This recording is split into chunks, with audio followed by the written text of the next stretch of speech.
हम पढ़ रहे थे कक्षा 6 हिंदी की पाठ्य पुस्तक वसंत भाग 1 का 6ठा अध्याय पार नज़र के। आधा अध्याय हम पिछली वीडियो में पढ़ चुके हैं। आगे देखते हैं। जब छोटू के पापा कंट्रोल रूम में जाते हैं तो वहाँ पर बैठा आदमी उन्हें बताता है कि कंप्यूटर स्क्रीन पर कोई बिंदु झलक रहा है और वो उसको बताता है कि यह तारा नहीं है, क्योंकि अगर यह तारा होता तो अपनी जगह को बदलता नहीं, लेकिन इसने कई बार अपनी जगह बदली है और यह मंगल ग्रह की तरफ बढ़ता चला आ रहा है। अंतरिक्ष यान तो नहीं है। उस आदमी ने क्या शंका प्रकट की कि कहीं अंतरिक्ष यान तो नहीं है। छोटू के पापा ने अपना संदेह प्रकट किया।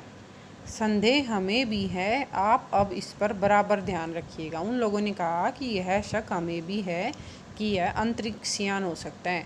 अब आप इस पर निगाहें गड़ाए रखना, बिल्कुल ध्यान रखना। छोटू के पापा सोच में डूब गए। उसके पापा कुछ सोचने लगे।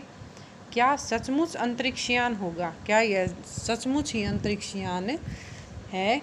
कहाँ से आ रहा होगा? सौरमंडल में हमारी धरती के अलावा और कौन से ग्रह पर जीवों का अस्तित्व होगा? छोटू के पापा सोचने लगे कि यह अंतरिक्ष यान कहाँ से आया होगा। सौरमंडल में हमारी धरती के अलावा ऐसा कौन सा ग्रह है जहाँ पर जीवों का अस्तित्व यानी वजूद होगा, यानी जहाँ जीव या पशु पक्षियों का जीवन रहा होगा। ऐसा कौन सा ग्रह है? यह कौन सोच रहा था? छोटू का पापा।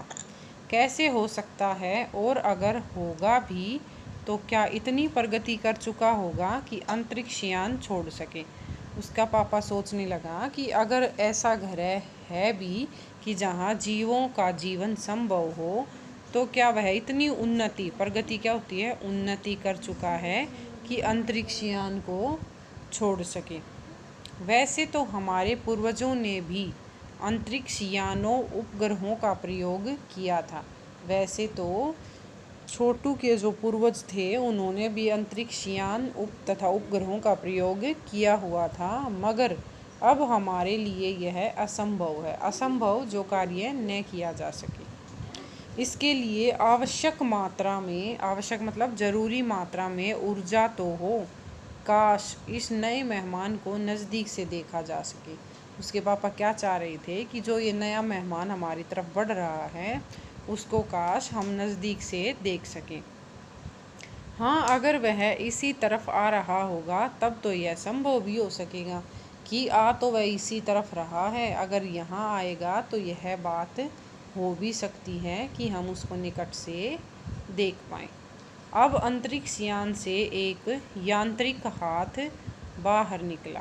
ठीक है, अब अंतरिक्ष यान से क्या निकलता हुआ बाहर दिखाई दिया? एक यांत्रिक हाथ।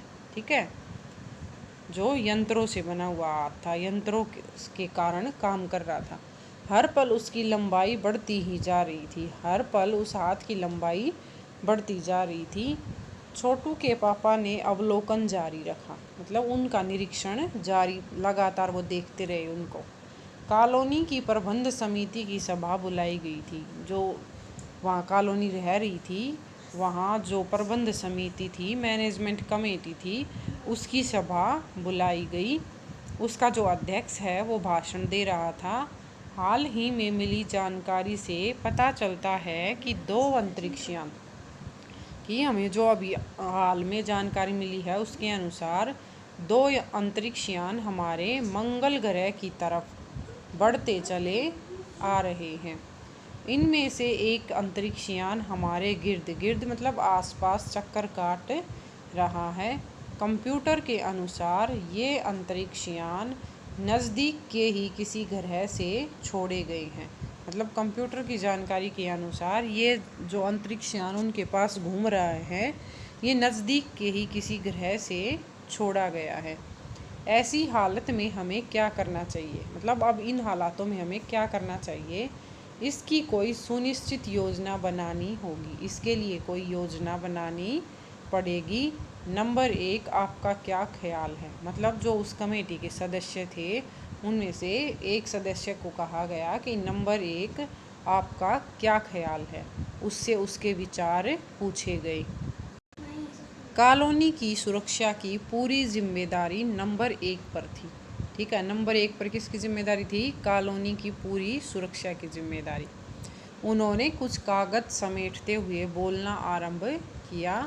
इन दोनों अंतरिक्ष यानों को जलाकर खाक कर देने की क्षमता हम रखते हैं, मगर इससे हमें कोई जानकारी हासिल नहीं हो सकेगी। तो नंबर 1 ने क्या कहा कि हम इन अंतरिक्ष यानों को जलाकर नष्ट तो कर सकते हैं, इतनी क्षमता या योग्यता हमारे अंदर है, लेकिन अगर हमने इनको जलाकर नष्ट कर दिया तो हमें इनके बारे में कोई जानकारी प्राप्त नहीं हो पाएगी कि ये किसके द्वारा भेजे गए हैं और क्यों भेजे गए हैं। अंतरिक्ष यान बेकार कर जमीन पर उतरने पर मजबूर कर देने वाले यंत्र हमारे पास नहीं है। या क्या कह रहा है ये कि उस अंतरिक्ष यान को बेकार करके उसकी मजबूरी बना दी जाए कि उनको ज़मीन पर उतरना पड़े, ऐसे यंत्र हमारे पास है नहीं। हालांकि अगर ये अंतरिक्ष यान खुद ब खुद ज़मीन पर उतरते हैं तो उन्हें बेकार कर देने की क्षमता हम में अवश्य है। अगर ये अंतरिक्ष यान खुद धरती पर उतरता है तो हम उसे नष्ट कर सकते हैं। मेरी जानकारी के अनुसार इन अंतरिक्ष यानों में सिर्फ यंत्र हैं, किसी तरह के जीव इनमें सवार नहीं है। ठीक है, क्या कह रहा है वो कि मेरी जानकारी के अनुसार इन अंतरिक्ष यानों में सिर्फ यंत्र हैं, कोई व्यक्ति उनके अंदर नहीं बैठा है। नंबर 1 की बात सही लगती है। नंबर 2, अब दूसरा व्यक्ति बोला कि मुझे तो नंबर 1 की बात बिल्कुल सही लगती है। नंबर 2 कौन था? एक वैज्ञानिक था।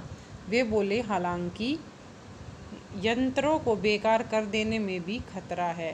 क्या बोला उसने कि अगर हम यंत्रों को बेकार कर देते हैं तो भी खतरा है। इनके बेकार होते ही दूसरे ग्रह के लोग हमारे बारे में जान जाएंगे। अगर इस अंतरिक्ष यान को हमने नष्ट कर दिया तो दूसरे ग्रह के लोग हमारे अस्तित्व के बारे में जान जाएंगे। इसलिए मेरी राय क्या होता है? विचार। इसलिए मेरे विचार से हमें सिर्फ अवलोकन करते रहना चाहिए, उनका परीक्षण करते रहना चाहिए, देखते रहना चाहिए कि वो कहाँ जाएगा और क्या करेगा चुपचाप। जहाँ तक हो सके हमें अपने अस्तित्व को छिपाए ही रहना चाहिए। मतलब जितना हो सके हमें अपने वजूद को छिपाए रखना होगा, क्योंकि हो सकता है जिन लोगों ने अंतरिक्ष यान भेजे हैं वे कल को इनसे भी बड़े सक्षम मतलब योग्य अंतरिक्ष यान भेजे। क्योंकि हो सकता है कि जिन लोगों ने यह अंतरिक्ष यान भेजा है वो कल दोबारा से कोई इससे भी योग्य अंतरिक्ष यान भेज दे।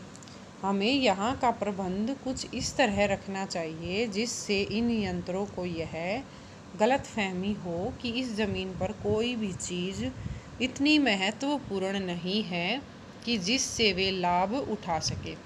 तो उसने क्या विचार दिया, क्या सुझाव दिया कि हमें हमारा प्रबंध इस तरह से करना चाहिए जिनसे इन यंत्रों को लगे कि ज़मीन पर यहाँ कोई ऐसी महत्वपूर्ण चीज़ नहीं है जो हमें लाभ दे सके। अध्यक्ष महोदय से मैं यह दरख्वास्त करता हूँ, दरख्वास्त मतलब प्रार्थना करता हूँ, निवेदन करता हूँ कि इस तरह का प्रबंध हमारे यहाँ किया जाए। नंबर 3, अब तीसरा आदमी बोलता है, वो कौन था? नंबर 3 सामाजिक व्यवस्था का काम देखते थे। सामाजिक व्यवस्था का काम देखते थे। उनकी बात के जवाब में अध्यक्ष कुछ बोलने ही जा रहे थे कि फ़ोन की घंटी बजी। ठीक है, अध्यक्ष ने चोंगा उठाया, चोंगा जो फ़ोन रिसीवर होता है वो उठाया। 1 मिनट बाद सभा को संबोधित करते हुए 1 मिनट बाद उस सभा को संबोधित करते हुए उन्होंने कहा, भाइयों, अंतरिक्ष यान क्रमांक 1 हमारी ज़मीन पर उतर चुका है। कि जो अंतरिक्ष यान है क्रमांक 1, पहला अंतरिक्ष यान हमारी ज़मीन पर उतर चुका है। वह दिन छोटू के लिए बड़ा ही महत्वपूर्ण दिन था। पापा उसे कंट्रोल रूम ले गए थे। तो छोटू कई दिनों से चाह रहा था ना कि मैं भी पापा के साथ जाऊं जहां पापा जाते हैं। तो वो दिन छोटू के लिए बहुत महत्वपूर्ण था। उस दिन पापा उसे कंट्रोल रूम ले गए थे। यहाँ से अंतरिक्ष यान क्रमांक 1 साफ नज़र आ रहा था। कैसा अजीब लग रहा है यहाँ, इसके अंदर क्या होगा पापा? छोटू ने पूछा। छोटू ने पूछा अपने पापा से कि है अंतरिक्ष यान तो बहुत ही अजीब लग रहा है, इसके अंदर क्या होगा? अभी नहीं बताया जा सकता, दूर से ही इसका निरीक्षण जारी है। उस पर बराबर नज़र यानी हमारा ध्यान है, अर्थात हम लगातार उस पर ध्यान लगाए बैठे हैं, उसका निरीक्षण कर रहे हैं। अभी हम कुछ नहीं बता सकते कि उसके अंदर से क्या निकलेगा। उसके हर अंग पर, ठीक है, उसके हर पार्ट पर हमारा नियंत्रण यानी कंट्रोल है। वक्त आने पर ही हम अगला कदम उठाएंगे, छोटू के पापा ने बताया।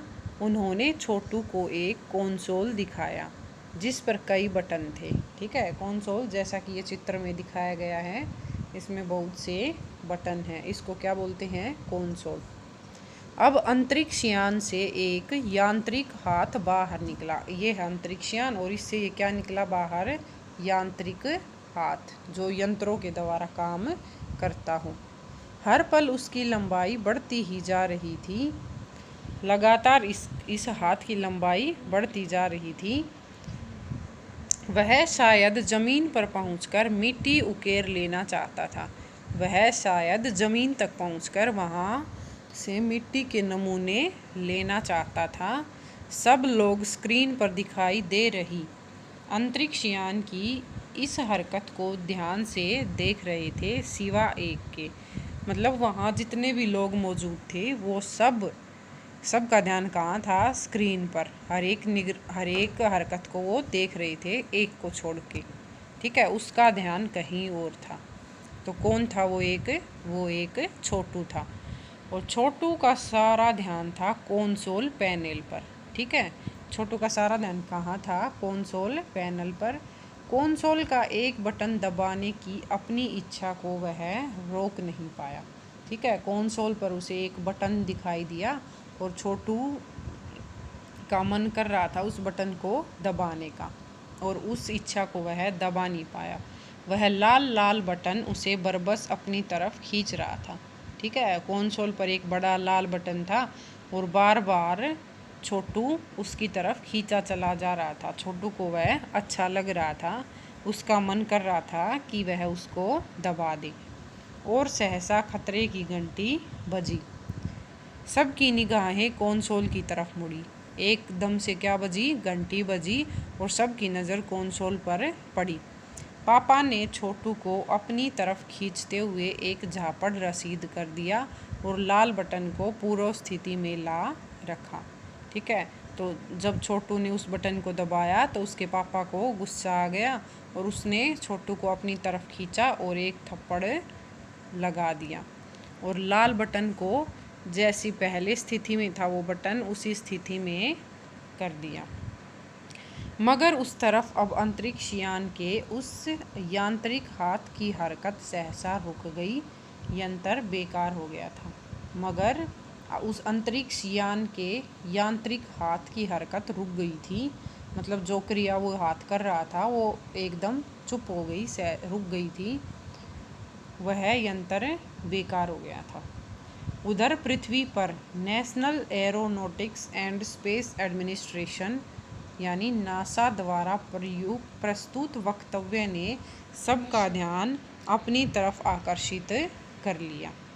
मंगल की धरती पर उतारा हुआ अंतरिक्ष यान वाइकिंग अपना निर्धारित कार्य कर रहा था। हालांकि किसी अज्ञात कारणवश अंतरिक्ष यान का यांत्रिक हाथ बेकार हो गया है। उस अंतरिक्ष यान को किसने भेजा था? नासा ने भेजा था। और नासा का पूरा नाम क्या है? National aeronautics and space administration.